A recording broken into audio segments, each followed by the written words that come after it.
He's Bills, Deji's Bills, the Thursday night game. Obviously, Mhm. the Texans defense, who are actually ranked. I said last week's episode, the Broncos defense are the best defense in the NFL, when it is actually the Houston Texans, who Yeah. haven't been getting the limelight, but they are number one or number two in practically every defensive category. And they sacked Josh Allen 8 times, led by Will Anderson Jr. and then Danielle Hunter got into the act, as well as the rest of their defense. And it was a career's high that Allen had been sacked as well. Thoughts on that game? I mean, we've seen Josh Allen get a pass or no critique in that game compared to the previous week when he was Superman. He was again the best player in the world. And then the week before when they lost to the Dolphins, rarely any critique. But just thoughts on the game in general, because that's back-to-back games the Bills have gone to Houston. Remember last year, Josh Allen was 9 for 30, the Yep. lowest pass percentage. Yeah, and the Texans won that one. But yeah, Texans on a 3-game win streak with Davis Mills. Mm. My thoughts are the Texans are for real, and no one wants to buck that defense in the Mm-hmm. playoffs if they do get there. That defense is something special. As you said, Will Anderson Jr., he was training with Myles Garrett and Micah Parsons in offseason, and you can see it showed. They're all It making showed. noise this season. Exactly. They're three dominant players right now in the specifically in the AFC. Well, obviously Mike is in the NFC, but you get what I mean. Mm-hmm. Um, the defense, that's what stood out to me. Like there's no great schemes that the Texans put up. They're just literally, we're going to beat you and we're just going to beat you up basically. And we're going to Mm-hmm. dominate that good O line that the Bills have, because that Bills O line is very good. But people will cuss and say they don't have any help, but that O line is dominant usually. But the Texans defensive front was just special. Sacking Josh Allen 8 times. Mm-hmm. I feel like half the time that Josh Allen should get the ball out of his hands. Even though he can make these plays, but if you know your O line's being dominated, just live to fight another day. Basically, throw the ball away. Someone And someone said in the comments, I think on YouTube or somewhere, YouTube or Twitter, that I was saying that he likes to keep his pass completion percentage as high as possible and not throwing the ball away. To be fair, someone said this for Lamar as well. So it's not me even picking on Josh Allen. And then I thought of like the top quarterbacks. We'll bring Burrow into this just for the sake of it. Mahomes is the only one that he's actually willing to just throw the ball away out of all them for the most. In terms of not caring about pass completion percentage. Because over the last few years, especially, Mahomes has been like lower than the others in that sense. So, but that was very evident for Josh Allen this week. Taking that, it was an 18-yard sack. Well, was it even more he than lost that? 70 yards in sacks in total in the game. So it was like, bro, what are you doing? You may as well. It gets to a point. Like, just throw the ball away and let's be 10. Let's go 3rd and 10 instead of Mm, 3rd and 28 and you get what I mean? Or 2nd and 18.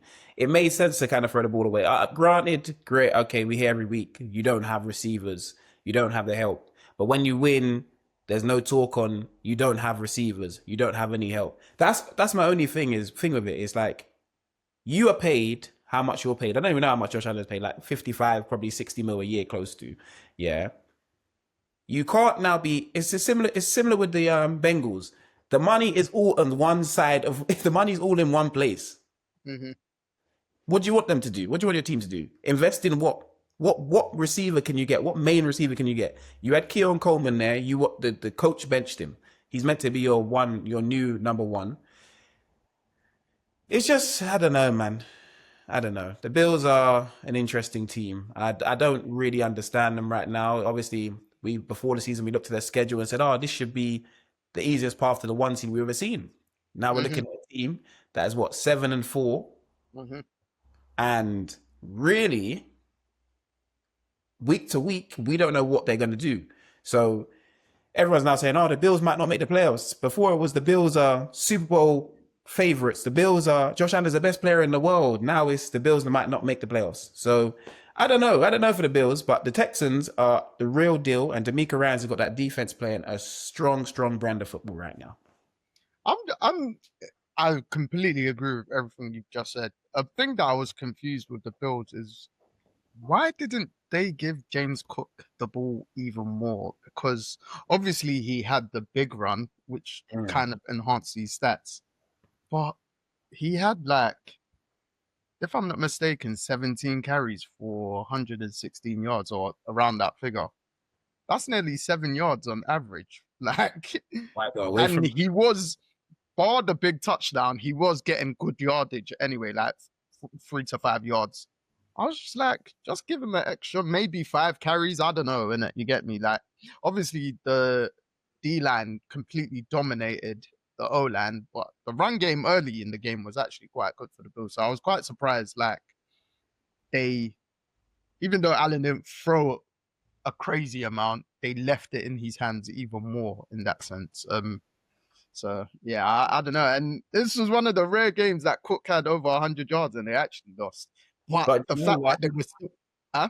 Do you know why though? I say Cook had 100 over 100 yards, but the Bills had 3 turnovers. Josh Allen has 2 interceptions and they have a fumble. So like when you're giving extra possessions to an offense who actually aren't even moving the ball that well, because Yeah. Texas offense weren't moving the ball that well, but when you're giving 3 extra possessions away, you put yourself in a hole, and that's what they Mm-hmm. did. And as much as we've said, "Oh, we want Josh Allen to be this Superman and play this type of football," you could Mm-hmm. also see that where it hinders him. Mm-hmm. The Do you get what I mean? turnovers. The turnovers, and they're in key spots as well. It's like you're turning the ball over in the red zone or close to your own goal line. Like you're giving people short field of backups.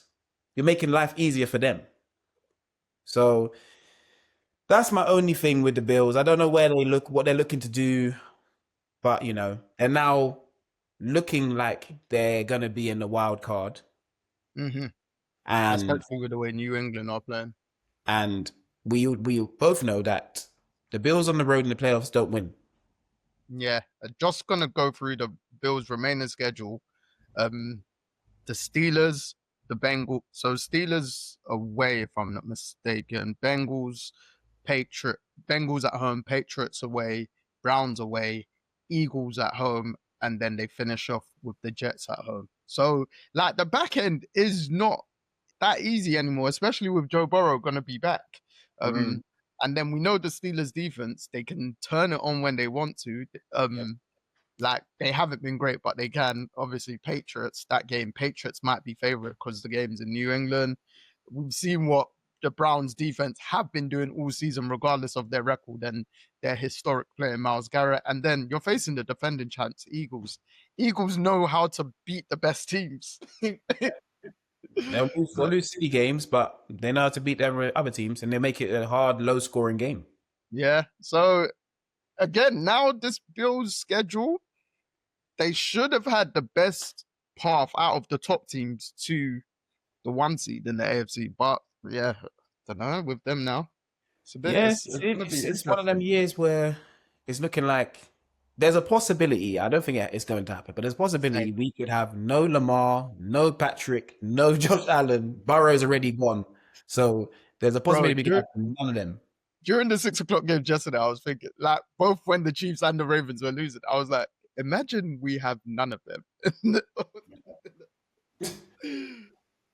But the thing is, there's still a possibility. Obviously, the Ravens are leading the division now, but there's still a possibility that none of these teams that are there could be in the playoffs Yeah, no, because it's true. at the back end of the season, other teams are looking good, and the schedule, and everyone's got to play each other as well. That's the weird thing. Like a lot of teams still in the playoff hunt are playing each other, so Mhm. every game from that now seems like a playoff game. Yeah, no, completely agree. Completely agree. But boy, hell of a win by the Texans. CJ Stroud should be back their next game. If he can just put up a bit more than Davis Mills, they're gonna be they're gonna get wins. They're gonna be hard to beat regardless because the defense, not just the pass rush, but the secondary are immense as well. Like led Mhm. by Stingley Jr.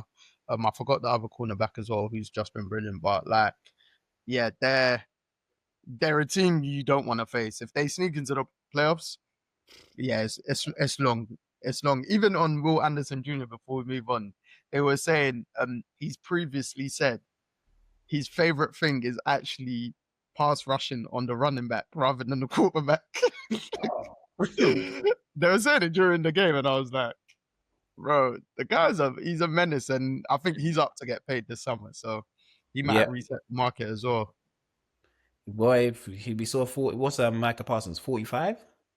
Yeah, yeah. And then what did Aiden Hutchinson get paid this season as well? Slack. He's a bit less than 45, and he's like 42. But I think, is it more guaranteed if I'm not mistaken? Yeah. I think so. Yeah. It's a longer deal though, isn't it? Yeah. So, boy, I mean, yeah, he's definitely going to get paid. But again, credit to the Texans for just going through this run without CJ, even though CJ weren't playing great, but he was starting to get slightly better. He could come back feeling a bit more confident into a team that are just going to be problematic.